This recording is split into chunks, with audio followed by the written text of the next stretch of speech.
திமுகங்கிற கட்சி ஆட்சிக்கு வந்தாலே இங்கே பாராட்டு விழாக்கள் நடக்கும். பாச தலைவனுக்கு பாராட்டு விழா அப்படின்ற பேரில் இவங்கள பாராட்டிக்குவாங்க. இந்த வருத்தப்படாத வாலிபர் சங்க படத்தில் சூரிய அவர்கள் டீ கடைக்காரரை பார்த்து சொல்லுவார்ல, யாராவது வந்து கேட்டால் நான் அங்கே போயிருக்கேன்னு சொல்லு அப்படின்னு சொல்லி காரில் போய் ஆடி காரில் போய் டாட்டா காட்டுவாப்ல. அப்போ அந்த கடைக்காரர் கேட்பார், யாருக்கு வந்து கேட்பா, யாரும் வந்து கேட்க மாட்டாங்க, நீயா சொல்லி விடு. அதுபோல் இவங்களை யாரும் பாராட்ட மாட்டாங்க, ஆனால் இவங்களுக்கு பாராட்டு விழா நடத்திக்குவாங்க. இங்கே இருக்கிற சட்டமன்ற உறுப்பினர்கள் அமைச்சர்களை பாராட்டுறதும், அமைச்சர்கள் வந்து முதலமைச்சரை பாராட்டுறதும், முதலமைச்சர் வந்து உங்களால் தான் எல்லாம் அப்படின்னு சொல்லி அங்கிட்டு உருட்டுறதும், இப்படி பல நாடகங்கள் இவங்க எப்போதும் அரங்கேற்றுவது இயல்பு தான். அதிமுக ஆட்சி காலமாக இருந்தால் நிறைய பதவியேற்பு விழாக்கள் நடக்கும். ஏன்னா அம்மையார் ஜெயலலிதா அவர்கள் இருக்கும்பொழுது அமைச்சர்களை மாற்றிக்கிட்டே இருப்பாங்க. அதனால் பதவியேற்பு விழாக்கள் அதிகமாக இருக்கும். திமுக வந்துச்சுன்னா பாராட்டு விழா. ஏற்கனவே கருணாநிதி அவர்கள் உயிரோடு இருக்கும்பொழுது பாசத்தலைவனுக்கு பாராட்டு விழா. அவரெல்லாம் யார் பாராட்ட போறா? அதுலேயும் ஒருத்தர் வந்து நடிகர் விஜய் அப்படிங்கிறவர் இருக்கார்ல, இன்னைக்கு திமுக ஒழிப்பேன்னு பேசுகிற அந்த நடிகர் விஜய் அன்னைக்கு அந்த கருணாநிதி அவர்களுக்கு பாராட்டு விழா நடத்தும் பொழுது அங்கே அவருக்கு செலவைக்கணும் அப்படின்னு பேசின ஒரு நபர் தான். அப்படி தனக்கு தானே பாராட்டு விழா போட்டு இருக்கிற ஒரு 10-15 ஆர்டிஸ்ட்டை கூப்பிட்டு உட்கார வச்சு என்னைய பாராட்டி விட்டுட்டு போ அப்படின்னு சொல்லி எப்பொழுதுமே கருணாநிதி அவர்கள் செய்கிறது இயல்பு. அதே பாணியை இன்னைக்கு திமுக ஐயா ஸ்டாலின் அவர்கள் கையில் எடுத்திருக்கிறாரு. ஏன்னா திராவிடம் 2.0 அல்ல, அந்த திராவிடம் 2.0 பாராட்டு விழா நடத்தி இருக்குது. சரி, பாராட்டு விழா நடத்துகிற அளவுக்கு என்ன சாதனைடா செஞ்சிட்டீங்கன்னா, கல்வியில் சிறந்த தமிழ்நாடு பாருங்க, உயர்கல்வியில் அதிக படிப்புகளில் சேர்ந்திருக்கிறாங்க. இந்த மாதிரி கல்விக்கு வந்து நாங்கள் நிறைய திட்டங்களை அமல்படுத்தி இருக்கோம். இதுக்காக நாங்கள் இந்த பாராட்டு விழாவை நடத்துறோம். உன்னை யாரு பாராட்ட வந்தா?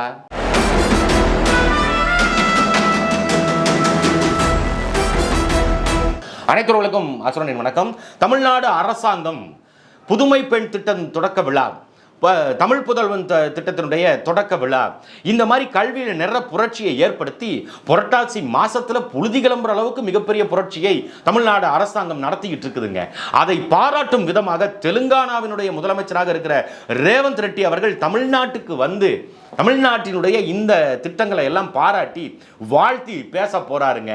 அதுக்கு தாங்க கல்வியில் சிறந்த தமிழ்நாடு அப்படிங்கிற இந்த பாராட்டு விழாவை நாங்கள் திட்டமிட்டு நடத்தி இருக்கோம் அப்படின்னு திமுக சொல்லுது. ரேவந்த் ரெட்டி அவர்கள் இங்கே தமிழ்நாட்டில் டேட்டா வைஸ், ஸ்டாட்டிஸ்டிக்கல் வைஸ் கல்வி சிறந்து இருக்குது, சிறந்த மாநிலமாக தமிழ்நாடு இருக்குது அப்படிங்கிறத படிச்சுட்டு நானே வந்து உங்களை வாழ்த்துறேன். நீங்கள் மாணவர்களுக்கு காலை உணவு திட்டம் கொடுக்குறீங்க, மாணவர்களுக்கு மதிய உணவு திட்டம் கொடுக்குறீங்க, கல்லூரியில் படிக்கிற மாணவ மாணவிகளுக்கு மாதம் 1000 ரூபாய் கொடுக்குறீங்க. இந்த திட்டங்கள் எல்லாம் அருமையான திட்டங்கள் அப்படின்னு அவர் பாராட்டி பேசணும்னு வந்தாரா? இல்லை, நீங்களே உங்களை பாராட்டுறதுக்கு, ஏன்னா உங்கள் இனத்துக்காரர்ல நீங்கள் சொல்கிறத உண்மையான நம்பிட்டு அப்படியே பேசிடுவாப்புல. சரி, கழுதையை போய் தொலை, பாராட்டி விடணும், அவ்வளோதானே, பாராட்டி சீராட்டி தாளாட்டியே விட்டுட்டு போகிறேன் அப்படின்னு ரேவந்த் ரெட்டி அவர்கள் கிளம்பி வந்துட்டார். அவங்களை கிளம்பி வர வைக்கிறதுக்கு இங்கேருந்து அக்கா கனிமொழி அவர்கள் போய் வெத்தலைபாக்க வச்சு தயவு செய்து நீங்கள் வாங்க, எங்கள் அண்ணனை வந்து வாழ்த்தி விட்டு போங்க அப்படின்னு சொல்லி கூப்பிட்டு, நீங்களே முறவாசல் பண்ணி கூப்பிட்டுவிட்டு என்னமோ அவரே வந்து பாராட்டினது மாதிரி கல்வியில் சிறந்த தமிழ்நாடு, முதல்வரை பாராட்டிய ரேவந்த் ரெட்டி. தமிழில் பார்க்க நல்லா இருக்கு, ஆனால் உள்ள கேட்கறதுக்கு ரொம்ப அருவருப்பாக இருக்கு. உண்மையிலுமே கல்வியில் சிறந்த மாநிலமாக எது இருக்குது இந்தியாவில்? Statistical wise, data wise, higher education ஸ்டடீஸ்லையாக இருக்கட்டும் அல்லது பள்ளி கல்வியாக இருக்கட்டும், இதில் சிறந்த மாநிலமாக கேரளா இருக்குது. லிட்ரஸி ரேட்டு அங்கே தான் கம்மி. அதுக்கப்புறமேட்டு தமிழ்நாடு 2வது இடத்துல இருக்குது. அங்கே இருக்கிற கேரள கம்யூனிஸ்டுகள் கூட இப்படி பாராட்டு விழாலாம் நடத்தலை. அவங்க வந்து கேரளா தாங்க தலைசிறந்த மாநிலமாக கல்வியில் இருக்குது. வெளிநாடுகளில் அதிகமாக வேலை பார்க்குறதுக்கு நாங்கள் வேலை வாய்ப்புகளை ஏற்படுத்தி கொடுத்துருக்குறோம். அவங்க படிக்கிறதுக்கு நாங்கள் கல்வித்துறையை வந்து மேம்படுத்தி இருக்கிறோம். வெளிமாநிலங்களுக்கு அனுப்பி படிக்க வைக்கிறோம். இப்படி நிறைய உயர்கல்விகள் படிக்க வைக்கிறோம் அப்படின்னு அவங்க கூட பாராட்டு விழா நடத்தல. ஆனா இவங்க இந்த மாடு வாங்குறதுக்கு முன்னாடி என் வீட்டுக்கு பால் ஊத்துன்னு சொன்னாங்கல்ல, அந்த மாதிரி இன்னும் அந்த திட்டம் முழுமையாக போய் சென்றடைஞ்சு அதுல என்ன பலன்கள் வந்திருக்கு அப்படிங்கிறது கூட இன்னும் முழுமையாக ஆய்வுக்கு உட்படுத்தப்படலை. ஆனா அதுக்கு முன்னாடி இவங்களே பாராட்டு விழா, நீ வந்து அதை செயல்படுத்தி 2 வருஷம் தான் ஆகுது. 2 வருஷத்தில் மிகப்பெரிய புரட்சி ஏற்பட்டுச்சா, பெரிய மாற்றம் ஏற்பட்டுச்சா? ஒரு 10-15 பேர் இந்த திட்டத்தில் நலம் பெற்றவர்கள் அப்படின்னு நீங்களே ஸ்கிரிப்ட் எழுதி கொடுத்து அவங்க வந்து அங்கே படிச்சுட்டு போகிறாங்க. சரி, அந்த இது விழா நடத்துனீங்க, அந்த பாராட்டு விழாவில் எல்லாமே சரியாக நடந்துச்சா? காலை உணவு திட்டத்தை பற்றி முதலமைச்சர் மு க ஸ்டாலின் பேசுகிறாரு. என்ன சொல்றாரு? அன்னைக்கு நீதி கட்சி ஆட்சியில் இருக்கும் பொழுது மதிய உணவு திட்டத்தை கொண்டு வந்தாங்க, அதை வந்து தொடர முடியல. அதுக்கப்புறம் காமராஜர் அவர்கள் வந்து எல்லா பள்ளிகளுக்கும் மதிய உணவு திட்டத்தை அமல்படுத்தினாரு. அதன் மூலியமாக கல்வி கற்கின்ற வாய்ப்பு கிடைச்சது. எத்தனையோ போராட்டங்களுக்கு பின்னாடி, எத்தனையோ பிரச்சனைக்கு பின்னாடி நாங்கள் இந்த திட்டத்தை அமல்படுத்துறோம்னு பேசுறீங்க. இப்போ காமராஜர் அவர்கள் அந்த காலத்தில் 75 வருஷத்துக்கு முன்னாடி அவர் மதிய உணவு திட்டத்தை அமல்படுத்தினார் அப்படின்னா அன்னைக்கு இந்தியா முழுக்க ஏழ்மை வறுமை நிலையில் இருந்துச்சு.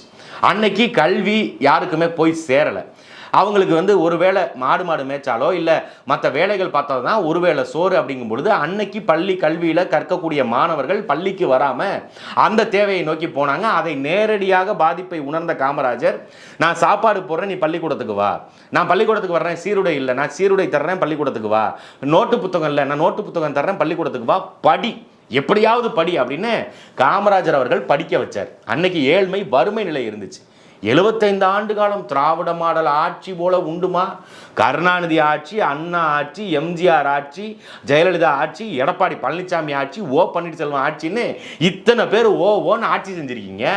ஓஹோன்னு இருக்க வேண்டிய தமிழ்நாடு இன்னைக்கும் ஏழ்மை வறுமை நிலைமையில இருக்கிறது போல காலையிலையும் நான் உணவு போடுறேன் அப்படின்னு சொல்றது, இங்கு வறுமை கோடு அளிக்கப்பட்டிருக்கா? தனிநபர் வருமானம் பெருக்கப்பட்டிருக்கா? அப்ப தனிநபர் வருமானம் பெருகல. இன்னும் 75 ஆண்டுகளுக்கு முன்பாக இருந்த அதே வறுமை நிலைமையில இன்னைக்கு தமிழ்நாட்டு மக்கள் இருக்கிறாங்கன்னா இதுக்கு காரணம் யாரு? இந்த திமுக அதிமுக தான். ஆனா இவங்களே அந்த காரணத்துக்கு முதல் காரணமா இருந்துட்டு, இவங்களே அதுக்கு உந்துதலா இருந்துட்டு, தூண்டுதலா இருந்துக்கிட்டு, இவங்களே உணவு போட்டு இவங்களே அதை பாராட்டிக்கு வாங்கலாம். எப்படிடா டேய், உங்களால் மட்டும் எப்படி இப்படிலாம் கூச்சமே இல்லாமல் நடந்துக்க முடியுது? சரி, அப்படி என்ன கல்வியில நீங்க சிறந்துட்டீங்க? உயர்கல்வி படிக்கிறதுல மாணவிகள் வந்து அதிகமாக இருக்கிறாங்க, மாணவர்கள் அதிகமாக இருக்கிறாங்க, அது தமிழ்நாட்டில் தான் அதிகமாக இருக்குது, இந்தியாவிலே தமிழ்நாடு தான் நம்பர் 1ங்கிற எந்த ஸ்டாட்டிஸ்டிக்கல் ரிப்போர்ட்டு? சும்மா வீடியோ போட்டு விட்டு அந்த வீடியோவை பின்னாடி பேக்ரவுண்டில் ஓட விட்டு நம்பர் 1ல் இருக்குது அப்படின்னு சொல்லிட்டா அதை அப்படியே நம்பிட முடியுமா? ஸ்டாட்டிஸ்டிக்கலாக இந்த பள்ளியில் படிக்கிறவங்க இந்த கல்லூரியில் சேர்றாங்க அப்படின்னு ஏதாவது ஒன்று ஆதாரப்பூர்வமாக சொல்லியிருக்காங்களா? சொல்லலை. அதை பற்றி அவங்களுக்கு தெரியவும் தெரியாது. ஐயா மு.க. ஸ்டாலின் அதெல்லாம் கொடுத்து நீங்கள் படிக்க சொன்னீங்கன்னு வைங்க, அவர் நல்லா படிப்பார்.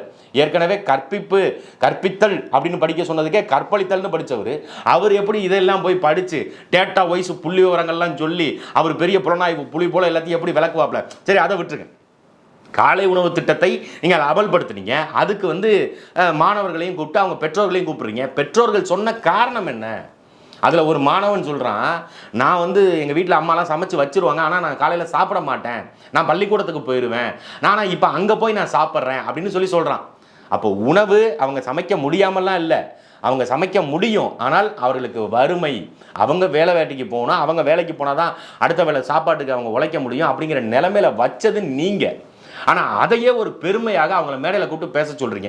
இதில் ஸ்கிரிப்ட் ஒரு மாணவன் பேசுகிறான், அந்த மாணவன் பேசும் பொழுது அந்த மாணவனுக்கு பின்னாடி அவங்க பெற்றோர் இருக்கிறாங்க, அவங்க அம்மா நிற்கிறாங்க, அவங்க இந்த பையன் கீழே பேசிக்கிட்டு இருக்கான், அந்த அம்மா மேலே வாய்ஸ் ஸ்லிப் சிங்க்ரனைஸ் பண்ணிட்டு இருக்காங்க. என்னன்னா எழுதி கொடுத்து படித்து மனப்பாடம் பண்ணிட்டு வந்து அப்படியே ஒப்பிக்க. ஏன்னா இந்த திட்டத்தில் பயனடைஞ்ச மாணவர்கள் அவங்களா சொல்லுவாங்கல்ல, அவங்களா சொன்னால் 1008 குற்றச்சாட்டுகளே சொல்லுவாங்க. எப்போ பாரு உப்மாவா போடுறாங்க, இதுதான் சீமான் அவர்கள் சொன்னார், எப்போ பாரு உப்மாவா போடுறான் அப்படின்னு. அதில் நேற்று வந்து உப்மா, சேமியா உப்மா இதெல்லாம் வந்து மிகப்பெரிய ஹைலைட்டாக காட்டி அந்த மேடையில் அலங்கரித்து காட்டுறாங்க. அதில் பொங்கல் கொண்டு வந்து கொடுக்குறாங்களா, பொங்கல் சுவையாக இருக்குதான், அந்த வர்ணனையாளர் அப்பப்பா பிச்சுட்டாங்க. அப்படி ஒரு சினிமா செட்டு மாதிரியே இருந்துச்சு. ஏன்னா முழுக்க ஷூட்டிங் தானே. நீங்கள் உப்மா போடுறாங்க, இன்னைக்கு ஒரு குற்றச்சாட்டு வந்துருக்குது. உண்மையிலுமே அந்த சாப்பிட்ற மாணவர்கள் சொல்லியிருந்தா அதில் என்னென்ன குறைகள் இருக்குது அப்படிங்கிறதையும் சொல்லியிருப்பாங்க. இன்றைக்கி ஒரு பள்ளிக்கூடத்தில் அந்த சேமியா உப்புமா சொல்கிறாங்களே, இந்த சேமியா உப்புமாவில் பள்ளி செத்து கிடந்ததாக ஒரு குற்றச்சாட்டை அங்கே இருக்கிற பெற்றோர்கள் முன்வைக்கிறாங்க. அந்த காட்சிகளும் இருக்குது. காலை உணவு திட்டம் பள்ளிக்கூடத்தில் கொடுக்குறோம்ல, அதில் கொஞ்சம் பள்ளியை போட்டு கொடுக்குறாங்க, அதில் நல்ல ஊட்டச்சத்து இருக்குது அப்படின்னு எந்த மருத்துவராது வந்து இந்த பாராட்டு விழாவில் பேசுவானா? இன்றைக்கி அந்த குற்றச்சாட்டை எழும்பி இருக்குல்ல. இப்போ இதுக்கு என்ன பதில் சொல்லுவீங்க? காலை உணவு திட்டத்தில் பயன்பெற்றாங்க, அதில் பாதிப்பும் இருக்குது, அதையும் இந்த தமிழ்நாடு அரசாங்கம் ஒரு பாராட்டு விழாவாக நடத்துச்சுன்னா காரி துப்புவாங்களே ஒழிய இவங்களை யாரும் பாராட்ட வாய்ப்பே இல்லை. அதே மாதிரி இதில் நிறைய தவறுகள் நடக்குது. நேற்று மேடையில் இன்னொரு பெண் ஒருத்தவங்க சொல்கிறாங்க, நான் வந்து இந்த புதுமை பெண் திட்டத்தின் மூலியமாக பயனடைஞ்சிருக்கேன் அப்படின்னு. அந்த பொண்ணு சொல்லும்போது சொல்கிறாங்க, தஞ்சாவூரை சார்ந்த பொண்ணு, நான் வந்து இப்போ கல்லூரி படிக்கிறதுக்கு போகிறப்ப இந்த புதுமை பெண் திட்டம் அமல்படுத்தினாங்க, எனக்கு வந்து மாதம் இந்த 1000 ரூபா காசு வந்துச்சு, இந்த 1000 ரூபா காசை வைத்து நீங்கள் உயர் படிப்பில் உங்களுக்கு கட்டணத்துக்கோ இல்லை வேறு ஏதாவது செலவுக்கோ நீங்கள் பயன்படுத்திக்கணும் அப்படின்னு தான் இந்த திட்டம் உருவாக்கப்பட்டது, அதுதான் நோக்கம். ஆனால் அந்த பொண்ணு என்ன சொல்கிறாங்க, என்னுடைய அம்மாவுக்கு காது கேட்குற திறன் இல்லை, அவங்களுக்கு மிஷின் வாங்குறதுக்கு இந்த பணத்தை நான் பயன்படுத்தினேன். ஏதோ ஒரு வகையில் பயன்பட்டுருக்கு, அரசு கொடுக்குற தொகை வந்து பயன்படுது அப்படின்னு நம்ம எடுத்துக்கிட்டாலும், அது நல்லதாக இருந்தாலும், இந்த அரசின் மீது அந்த பொண்ணு மேடையிலே வச்சு காரி துப்பியிருக்கு. காது கேட்காதவங்களுக்கு அந்த மிஷின் வாங்குற காசு கூட இல்லாமல் அவங்களை வறுமை நிலைமையில் வச்சது அரசாங்கத்துடைய பொறுப்பாக இல்லையா? அரசாங்க மருத்துவமனையில் சிகிச்சை இந்த மாதிரி இதுக்கெல்லாம் இலவசங்க, அதுக்கெல்லாம் வந்து தனியாக திட்டம் வச்சுருக்கோம், கலைஞர் காப்பீட்டு திட்டம் வச்சுருக்கிறோம், அதில் நீங்கள் பயன்பெற்றலாம் அப்படின்னு சொல்லி அரசாங்க தரப்பில் வாய்களையே வசனம் பேசுகிறீங்களே. ஒரு காது கேட்காத அந்த அம்மாவுக்கு மிஷின் வாங்க கூட அவங்கள்ட்ட காசில் அந்த மிஷினை கூட அரசாங்கம் இலவசமாக கொடுக்கல. இவ்வளவுதான் உங்கள் திட்டத்தினுடைய செயல்பாடு. இப்படி எல்லா ஸ்கிரிப்ட் ரைட்டரையும் கூப்பிட்டு உட்கார வச்சு ஒரு பாராட்டு விழாவாம். இதுக்கு பேர் பாராட்டு விழாவா? சரி, நீங்கள் பாராட்டு விழாவுக்கு கூப்பிட்டீங்க, எத்தனை கல்வியாளரை கூப்பிட்டீங்க? எத்தனை பேர் அரசு பள்ளிக்கூடத்தில் படித்து உயர்ந்த பொறுப்புக்கு போனவங்கள எத்தனை பேருக்கு நீங்கள் கூப்பிட்டீங்க? அவங்களெல்லாம் யாரையும் கூப்பிடல. ஏன்னா அவங்கெல்லாம் சொல்லுவாங்க, தான் கஷ்டப்பட்டு எப்படி படித்தோம், அங்கே ஆசிரியர்கள் இருக்காங்களா இல்லையா, ஆசிரியர் நியமனம் இருக்கா இல்லையா, மரத்தடியில் உட்காந்து படித்தோமா, பள்ளிக்கூட கட்டடத்தில் உட்காந்து படித்தோமா, இதெல்லாம் சொல்லிவிடுவாங்க. என்னமோ கூப்பிட்டவங்க எல்லாரும் பெரிய விஞ்ஞானிகள் போல. திரைப்படத்துலேருந்து சிவகார்த்திகேயனை கூப்பிட்டு வச்சுருக்கீங்க. இவர் சூர்யாவோட அப்பா இருக்காருல்ல சிவகுமார், அவரை கூப்பிட்டு வச்சிருக்கீங்க. திரைப்பட இயக்குநர்கள் 2 பேரை கூப்பிட்டு வச்சிருக்கீங்க. அண்ணன் வெற்றிமாறன் அவர்களை கூப்பிட்டுருக்கீங்க. இப்போ இவங்க எல்லோரும் தனித்திறனால மேம்பட்டவங்களா, தனித்திறன் ஆற்றலால் மேம்பட்டவங்களா, அதனால் மக்களுக்கு அறியப்பட்டவங்களா, இல்லை கல்வி கற்றதால் அறியப்பட்டவங்களா? கல்வி முக்கியம்தான்.